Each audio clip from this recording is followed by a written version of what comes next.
who will be with us live from Davos.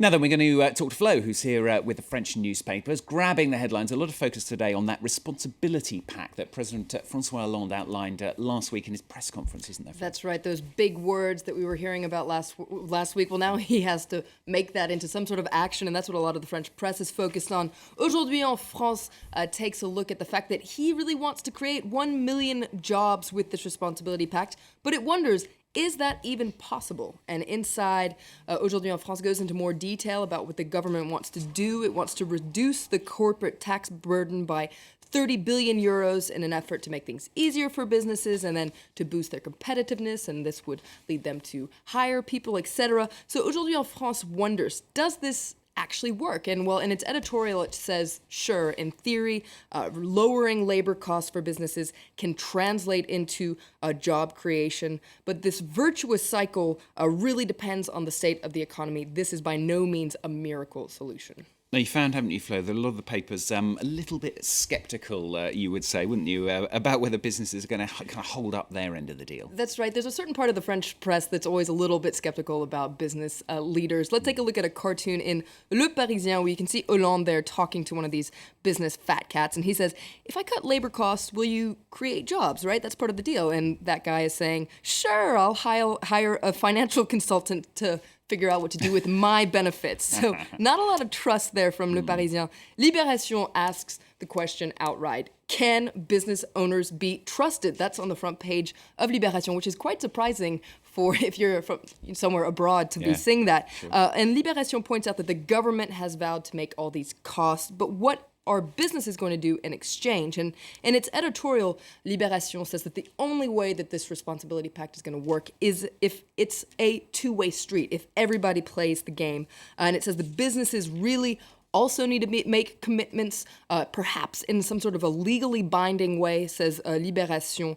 It points out that according to polls, a lot of French people also don't trust business owners, and it's up to Hollande to prove them wrong.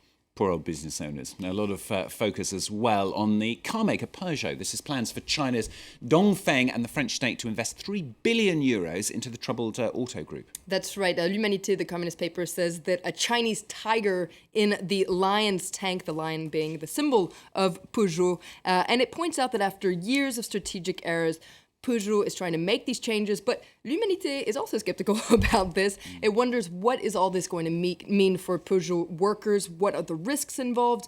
L'Humanité seems worried that Dongfeng is actually going to use this as an opportunity to steal Peugeot's technology.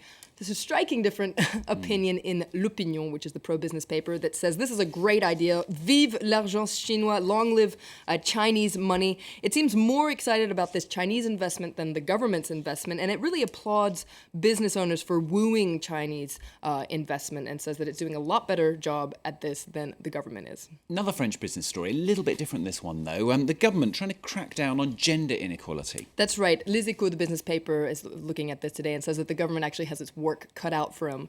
The parliament actually started debating a new law that will penalize businesses where there's proof that they're discriminating against women, for instance, by excluding them from government contracts. But the picture isn't very pretty in France.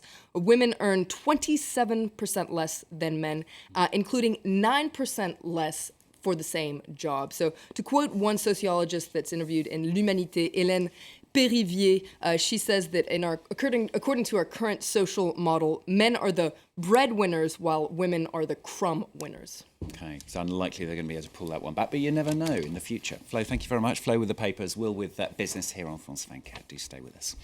Now, coming up for you, of course, we're going to have all the very latest news for you after the break. Plus, in today's focus, the crisis hitting the crown. I'm talking, in fact, about the Spanish crown. The youngest daughter of the king has been indicted, and now polls are suggesting that he himself should abdicate. We have a special report in focus after the break.